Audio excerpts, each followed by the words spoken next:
What's a good ROAS on Pinterest? It's basically the most Googled Pinterest ads question and also as the most on AI search.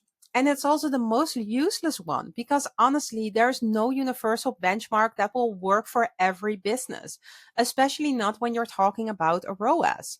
So let's let's dive a little bit into this because there's such different kind of products. If you have a product that has a 70% margin, a ROAS of 3x is great because you have so much spare like money to drive a profit still. At the same time, if you're actually have a product that has like a 30% margin, it's really hard to be profitable with a 3x ROAS. And that is something you really want to keep in mind. Go back to your numbers and understand, okay, what is actually my number that is my break even point, because that's the only thing that is really important, because if you reach your break even point, everything after is going to be profit. And don't fall into that trap of comparing your ROAS to another person unless you have the exact same product, of course. Unless you know my profit margin is very likely the exact same. Then there's another thing that makes it really hard is that Pinterest is really pushing that 30-30 window, which I do not agree with, because honestly, do you remember an Instagram post you saw 30 days ago? I don't think so. Um, but if you you can easily set it to 7 to 1, so 7 days view, 1 day click, or maybe 7 day click if you have a very expensive product.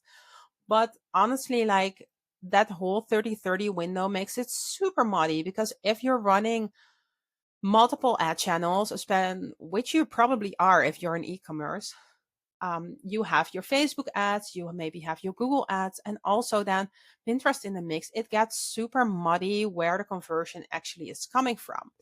So if you are like, it's really, so if a person says, I have a 6x ROAS on Pinterest, for example, but they're just not looking in their Facebook dashboard and Pinterest is attributing a 30-30 window, like what is even telling me if the person also got in touch with the brand and the product through Facebook or Instagram, and then through a Google ad, and then again through email.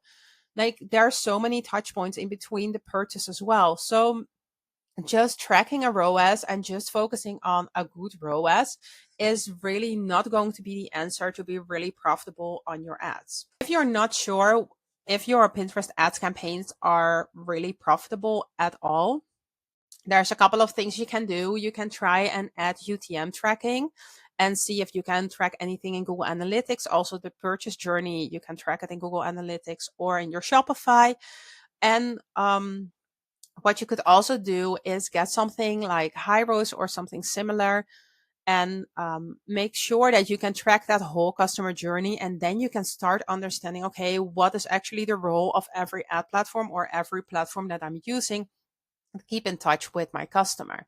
And that makes it way easier to understand. And it also will show you that like a ROAS on Pinterest or a ROAS on Facebook is so muddy because there are so many different touch points, unless you have a product that is really impulse buy, of course, and you know that everybody who clicks is doing a purchase. So please keep this in mind when somebody is telling you they get a 5x ROAS on something or a 2x ROAS, because you really have to understand, okay, is this even profitable for this business, or are they also running different ads? And that's what you want to, like, don't fall into that trap of comparing your numbers to theirs.